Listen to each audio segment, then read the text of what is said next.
ఇవాళ ఈ రైతు బంధు పథకం కేసీఆర్ గారు ప్రవేశపెట్టిన తర్వాత ఇవాళ ముందుగా నేను మంత్రి గారికి ఒక విషయంలో వారు చెప్పినందుకు, ఒక వాస్తవం చెప్పినందుకు వారిని అభినందిస్తా ఉన్నా అధ్యక్ష. గత ప్రభుత్వం ఈ పథకాన్ని ప్రారంభించింది. 72,000 కోట్ల పైచిలకు, దాదాపు 73,000 కోట్ల రూపాయలు గత ప్రభుత్వం నుంచి రైతుల ఖాతాల్లో జమ అయినాయి.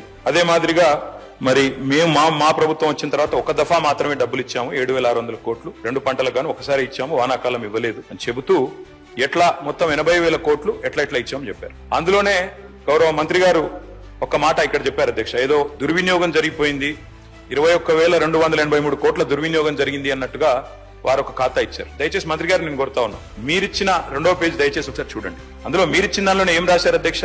2 పంట కాలంలో సాగైన మొత్తం విస్తీర్ణం 19-20కి 141 లక్షల ఎకరాలు, 20-21కి 204 లక్షల ఎకరాలు. అంటే మీరు గమనిస్తే అధ్యక్ష, సాగు చేసినా చేయకపోయినా డబ్బులు, రైతు బంధు డబ్బులు ఇవ్వడం వల్లనే 141 లక్షల ఎకరాల నుంచి 204 లక్షల ఎకరాలకు పెరిగింది.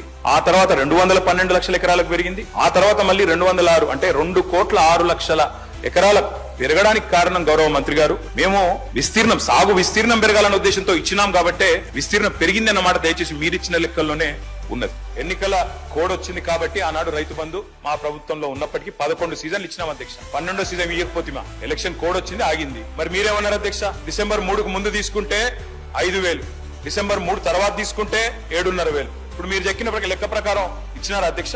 7,500 ఇచ్చారా? మంత్రి గారు చెప్పాలా? ఇవ్వలేదు అధ్యక్ష. అధ్యక్ష మార్పు మార్పు మార్పు అని ఉదరగొట్టారు అధ్యక్ష. మార్పు అంటే ఏందో అనుకున్నాం అధ్యక్ష, పేరు మార్చి రైతు బంధు పేరు మార్చి రైతు భరోసాను పెట్టి పైసలు మాత్రం గవే.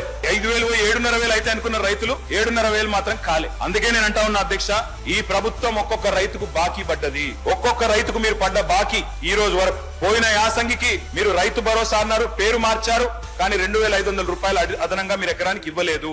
నిన్న వానాకాలం మొత్తం ఎగ్గొట్టిన రైతు బంధు ఎగ్గొట్టిన మీరు 7,500 ఇయ్యాల్సి ఉండే ఎకరానికి మీరు ఇయ్యలేదు, మొత్తం ఎగ్గొట్టినరు. ఇప్పుడు యాసంగి 7,500 ఒక ఎకరానికి ఈ రాష్ట్రంలో రైతుకు ఇవాళ మీరు బాకీ పడ్డారు. ఆ బాకీ 17,500 రూపాయలు. 2 విడతలు రైతు భరోసాతో పాటు ఒక విడత 5,000 ఇచ్చి ఎగ్గొట్టిన 2,500 కలిపితే ఇప్పుడు నేను చెప్పిన లెక్క 17,500 అధ్యక్ష. మొత్తం 70 లక్షల రైతుల లెక్క తీసుకుంటే మీరు రైతులకు పడ్డ బాకీ ఎంత అంటే 26,775 కోట్లు ఖచ్చితంగా కట్టియాలని చెప్పి బీఆర్ఎస్ పార్టీ తరఫున మేము మిమ్మల్ని రిక్వెస్ట్ చేస్తా ఉన్నాం అధ్యక్ష. ఇప్పటిదాకా మా సోదరుడు పెద్దపల్లి ఎమ్మెల్యే గారు కూడా మాట్లాడారు అధ్యక్ష, రుణమాఫీ అయిపోయింది, మొత్తం జరిగిపోయింది. అధ్యక్ష వాస్తవం ఏంది అధ్యక్ష? రుణమాఫీ వీరు ఎన్నికల సమయంలో ఏం చెప్పారు అధ్యక్ష? ఇప్పటిదాకా రుణాలు తెచ్చుకోవాలని ఉంటే కూడా అర్జెంట్ గా పోండి తెచ్చుకోమన్నారు అధ్యక్ష. తెచ్చుకోమంటే మేము మొదటి సంతకమే దాని మీద పెడతామని చెప్పి 2023 డిసెంబర్ 9 మొదటి సంతకం అన్నారు. ఏకకాలంలో రుణమాఫీ అన్నారు, ఒకటే పెన్ స్ట్రోక్ తో చేసేస్తా అన్నారు. కానీ అధ్యక్ష జరిగింది ఏంది అధ్యక్ష? ఈ రోజు ఈ రాష్ట్రంలో ఎస్ఎల్బిసి వీరు ప్రభుత్వం రాగానే డిసెంబర్ 7 ఎస్ఎల్బిసి పెట్టారు. State level bankers committee meeting పెట్టారు. State level bankers committee meeting పెడితే అధ్యక్ష, అందులో బ్యాంకర్స్ చెప్పినారు మొత్తం 2 లక్షల వరకు రుణమాఫీ చేయాలి అంటే 49,500 కోట్లు కావాలని చెప్పినారు. మరి ప్రభుత్వం, ముఖ్యమంత్రి గారు చెప్పినారు, బయట ఎక్కడో మాట్లాడుతూ మైక్ లో చెప్పారా, రికార్డు కూడా కావాలంటే ప్లే చేయమంటే చేస్తా అధ్యక్ష మీరు అనుమతిస్తే. మేము ఒక్క సంవత్సరం కడుపు కట్టుకుంటే 40,000 కట్టేస్తాం, ఏమున్నది అన్నారు. మరి సంవత్సరం అయిపోయింది, 40,000 కోట్లు పత్తా లేదు అధ్యక్ష.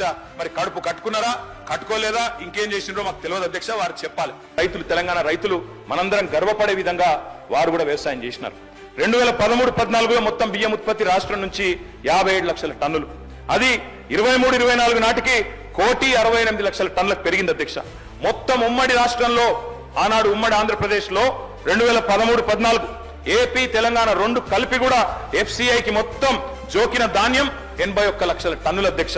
కానీ దక్కడి నుంచి 2021 వస్తే కేవలం 6 ఏళ్లలోనే 95 లక్షల టన్నులు ఒక్క తెలంగాణ రైతులు పండించిన ధాన్యమే FCI కొనలేక చేతులెత్తేసే పరిస్థితి వచ్చిన మాట వాస్తవమా కాదా? మా గౌరవ వ్యవసాయ మంత్రి గారు నేను అడుగుతా ఉన్నా అధ్యక్ష. 10 ఏళ్లలో, మొత్తం 10 ఏళ్లలో కేసీఆర్ గారి ప్రభుత్వంలో రైతన్నల నుంచి మా ప్రభుత్వం కొనుగోలు చేసిన ధాన్యం విలువ 1,34,000 కోట్లు అధ్యక్ష. 1,34,000 కోట్లు అనే మాట నేను విజ్ఞప్తి చేస్తా ఉన్నా. 24 గంటల కరెంట్ ఇవ్వలేదు అని మాట్లాడిండు.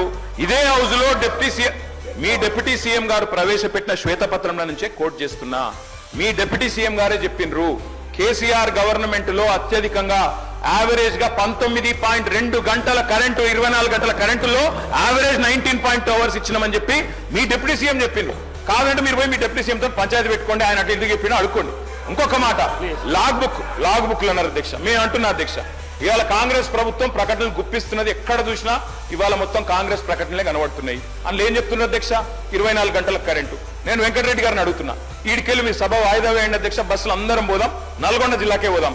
ఈ రోజు ఏ ఒక్క లాగ్ బుక్ లోనన్నా 24 గంటల కరెంటు వస్తున్నట్టు చూపెడితే మేము మొత్తం శాసనసభాపక్షం రాజీనామా చేస్తామని చెప్పి నేను ఆయన అడుగుతా ఉన్నా అధ్యక్ష.